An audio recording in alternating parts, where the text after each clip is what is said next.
deixa eu voltar no tempo aqui um pouquinho, quando vocês estavam falando de depressão e tudo mais. Sim. E aí tu deu uma pincelada que dá pra tratar isso com técnicas que você é familiar. Tá, eu vou te explicar como é que funciona esses tipos de tratamento. Ah, Quando eu entrei em 2006 para conhecer mais a fundo as técnicas, principalmente das Filipinas e da Índia, existem certos princípios ligados à bioenergia. Tanto que eu estava falando com o Daniel a respeito do Qigong, onde você tem o Qigong marcial e tem o Qigong médico, que também é utilizado. Qigong, que é a habilidade de manifestar e manipular energias. Tá? Quando você vê um lutador, por exemplo, de Kung Fu, ele não só está fazendo golpe, mas ele está usando toda a energia do corpo dele, canalizando a energia para dar uma força maior ao golpe. um Kamehameha. E eles usam um ponto chamado Tantien, que é um ponto que fica 2 dedos abaixo do umbigo, onde eles puxam a energia e te golpeiam. Então você vê, por exemplo, o Bruce Lee fazendo os golpes de 9 polegadas, por exemplo, o soco dele. É, o soco de polegada. É uma Curta distância. puta porrada, ele derruba Sim. 5 pessoas de uma vez só. Onde ele canaliza essa energia e aplica. Na hora que ele aplica, ele joga toda a potência desta energia. O seu corpo possui uma energia natural. Se você cortar o seu dedo agora, ele tende a se curar. Ele tende a cicatrizar. Então eles observaram isso no Oriente e falaram, bom, como o corpo humano reage? Como eu posso potencializar a cura de uma enfermidade? Na acupuntura, você tem milhões de pontos de energia ao longo do seu corpo. Cada ponto desse está conectado a uma estrutura física, a uma estrutura emocional e mental. Tá? Por exemplo, imagina que você está sendo traído. Você cria a forma pensamento da traição, você somatiza essa forma pensamento, passando a acreditar que realmente a traição pode ser. O que é somatizar? Você traz para você a crença de que realmente você tem aquilo. Você transforma aquela crença numa realidade. Uma realidade. Tá. E aquilo se manifesta como o quê? Ou dor de estômago ou problema respiratório. Você passa a ter aquela sensação e você fala, cara, como é que eu me saboto dessa maneira? Então, quando você vai ver a anatomia do corpo de energia, acredita-se que, por observação, esses pontos de energia, eles carregam todas essas impressões. Então, se eu chego para você e falo, vou arrancar a sua impressão da enfermidade que você tem, no dia seguinte você não reconhece mais ela, porque ela não faz mais parte de você. É a mesma coisa que você deixar o seu aparelhinho que você fuma do lado da sua cabeceira, e um dia você acorda e ele não está lá. Você vai começar a procurar, mas você não vai mais encontrá-lo. E você vai sentar e vai falar, tá, eu aceito que eu não tenho mais o meu aparelhinho. É exatamente isso. Então você tira da raiz a impressão que a pessoa tem, que carrega-se a forma pensamento da doença, as emoções da doença e a somatização em um órgão. Mas eu suponho que seja um processo bem difícil. Não deve ser fácil, porque senão a gente não teria problema de depressão, vai? Era só ter um monte de Calma, Rodrigo. Vamos entender. Um monte de Rodrigo ia ser louco aqui. Hein? Então. Eu não ia ficar.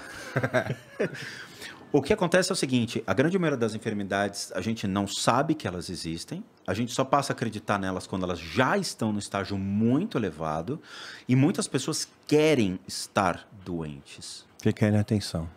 Faz parte, às vezes, da vida da família, o acolhimento. Então, assim, pai, eu não vou trabalhar porque eu estou em depressão.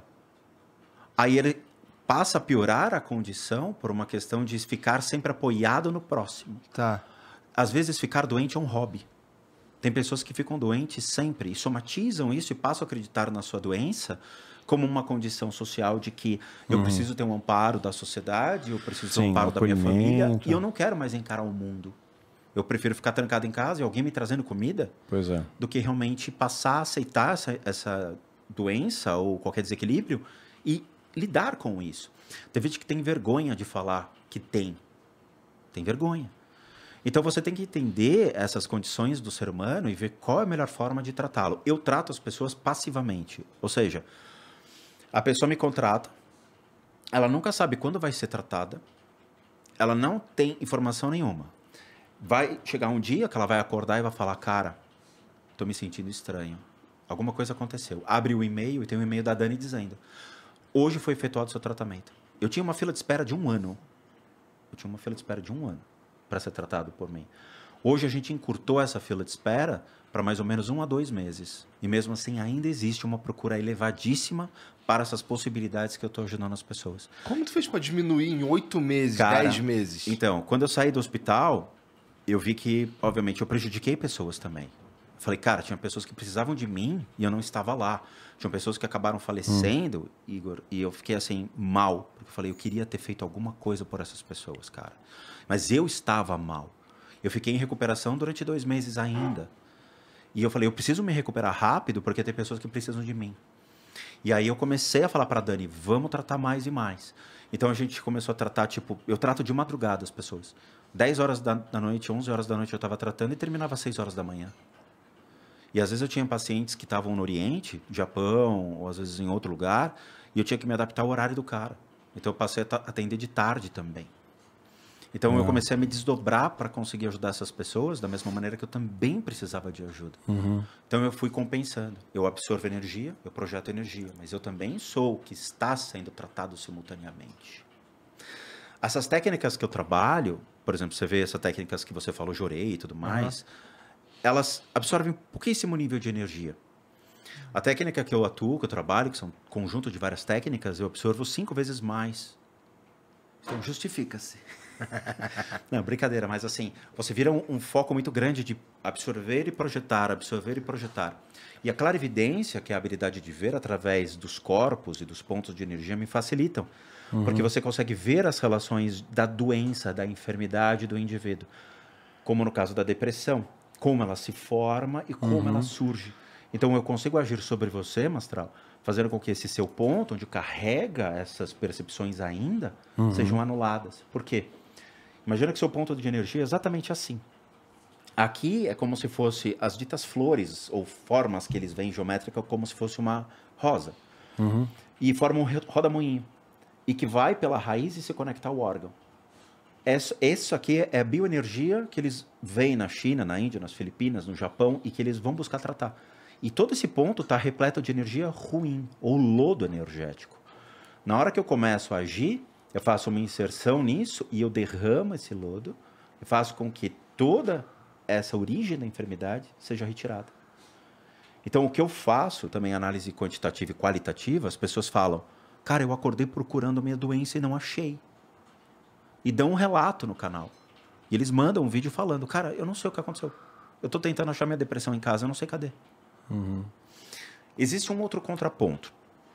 E aí entra nessa questão que vocês gostam, que é a espiritualidade. Então a gente só falou de relações físicas, emocionais e mentais.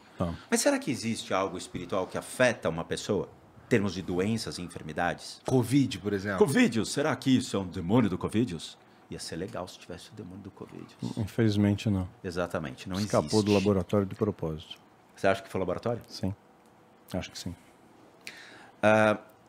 Eu realmente gostaria que fosse o demônio do Covid, porque pelo menos você saberia que existe um só que você poderia eliminar. Porque poderiam estancar, não estancaram. Entendeu? Mas não tem como. A gente sempre quer culpar um fator externo para as nossas doenças. Às vezes somos nós mesmos que abrimos brecha para essas doenças. Às vezes você comeu uma comida intoxicada, um alimento ruim, ou um vício que você tem. Foi um demônio que botou para nós comer um hambúrguer estragado? Acho que não. Não Sua foi. escolha. Sua escolha, tudo bem. Então você acaba se afetando por você mesmo e pelas suas escolhas na vida. Você fuma, eu não fumo. Significa que você vai morrer amanhã, não. Significa que você tem, obviamente, o pulmão mais comprometido do que o meu.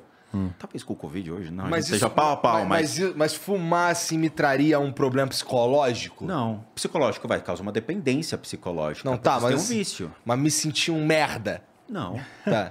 Por que Então não é por isso, tá bom. E se você parasse de repente?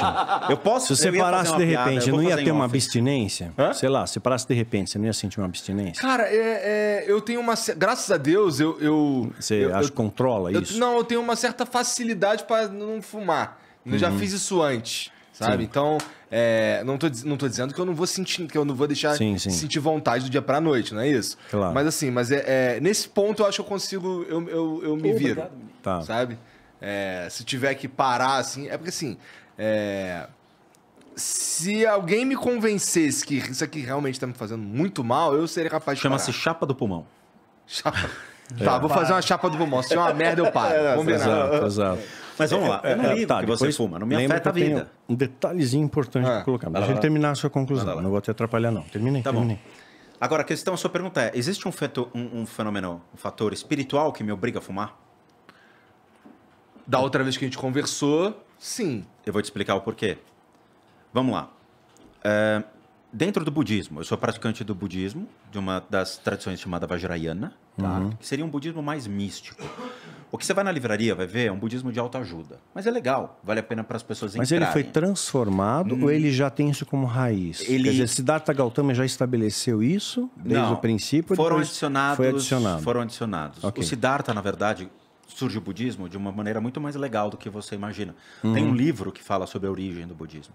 Muitas escolas filosóficas passavam pela Índia com os seus povos trafegando.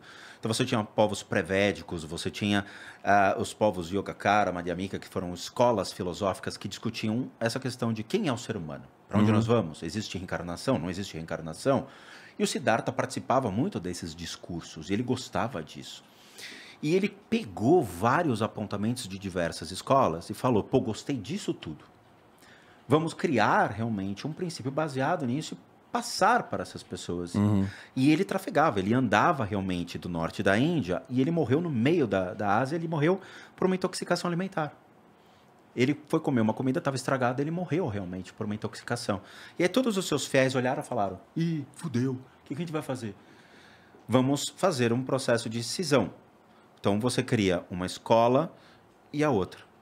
Então você cria uma escola que segue os princípios e uma escola que foi aumentando os princípios e foi transformando isso, que é o Mahayana e o Theravada. O Mahayana ficou no norte e o Theravada ficou no sul. Só que muitas guerras aconteceram e, obviamente, certas escolas foram morrendo. O Theravada subiu e falou, ô Mahayana, posso ficar aqui com você? Pode, mas você vai ser considerado como o contínuo do meu ensinamento, o contínuo do meu aprendizado. Porque a gente se dividiu, mas a gente vai tentar complementar. Tá. E aí foram surgindo várias escolas. E, obviamente, o Vajrayana, ele surge tempos depois, e o seu hoje líder seria o Dalai Lama, que traz esses ensinamentos e passa essa história mais mística do budismo. Existe, sim. Mas por quê? Porque a mente do ser humano foi pedindo por um apelo um pouquinho mais metafísico. Se eu falo para você, esse álcool gel ele vai te curar, joga a sua mente para cima dele, projeta a cura por meio dele. Você vai criar um padrão mental que vai fazer essa possibilidade. Placebo.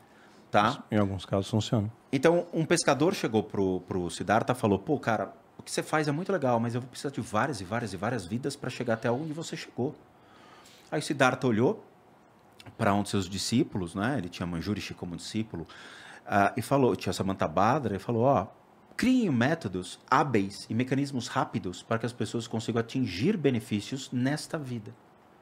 Então ele cria sistemas baseado, obviamente, na mente, no eu ou na ausência do eu, em escolas que se adaptem a isso para fazer com que você atinja meios hábeis para que sua mente se acalme, seu corpo se acalme, você se equilibre e consiga atingir seus objetivos. E aí surge, obviamente, as egrégoras. O Buda da medicina, por exemplo, que é o Nenla, ele traz essa questão de você se acalmar e você projetar a cura para o seu corpo. Então você, quando faz prostrações e você faz reverência a essas consciências que não são deuses, são só egrégoras criadas para acalmar a sua mente, o seu corpo, você começa a criar o quê? Um mecanismo de autocura. Que é como se você tivesse cortado... Mas a pandemia atingiu a Índia também. Atingiu a Índia, só que a Índia, ela vem, infelizmente, de um nível de saneamento básico muito ruim, onde as pessoas já tinham um comprometimento de saúde, hospitais eram mínimos, e onde a gente tem um nível de pessoas que eram atendidas na rua. A Índia é um pouco delicado, porque você tem muita crendice popular dentro dos mecanismos de cura. Então é aquela coisa, toma essa erva que você vai se curar.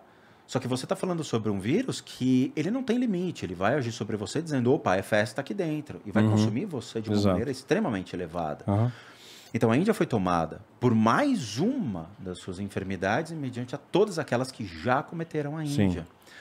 Mas é uma terra onde tem essa parte do curandeirismo, tem essa parte de outras culturas que se fizeram, mas o budismo não está na Índia. Claro. O budismo ele foi trafegando e foi passando até o Japão, onde você tem o Zen budismo, Terra Pura, você tem o Zen Chan e outras ramificações. E vieram para o Brasil depois.